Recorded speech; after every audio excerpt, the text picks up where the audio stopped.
लड़कन सब में भी कर रहा है। क्या देवर जी तुम भी ना खाली मजाक करते रहते हो। तुमको हम पे विश्वास नहीं है? नहीं है तो लो सुनो। विश्वास तो है ना।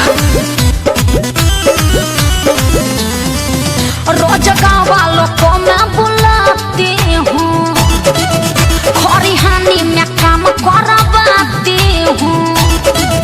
रोज गाँव वालों को मैं बुलाती हूँ, खरिहानी में काम करवाती हूँ।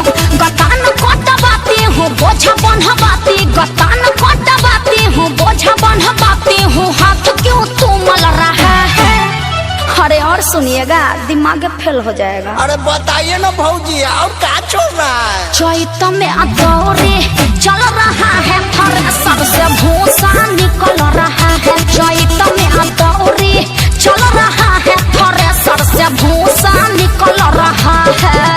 अरे हटिए ना, आँख में घुस जाएगा। ओहो, लगता है कि तारा खेत में बड़ा अनाज उग जाता है। हाँ वो तो हुआ है, समय से खाद तो जलवाए थे, समय पर रोपवाई थी, हल चलवाई थी, तब न हुआ।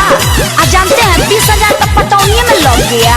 अच्छा, और क्या बाबू साहेब के कटर से होता है मेरा काम जी।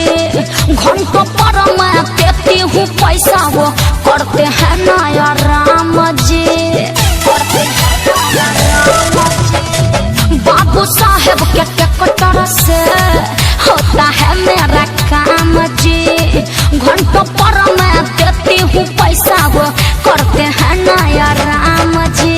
12 बीघा है खेत मेरा, 12 बीघा है खेत मेरा, मेहनत से देह गल रहा है। चुपचाप भूसा ताड़िए, ज्यादा मत बोलिए। अरे तो और क्या चल रहा है, जल्दी बताइए ना। हाँ तो सुनिए, चैत में अदौरे चल रहा है, थ्रेसर से भूसा निकल रहा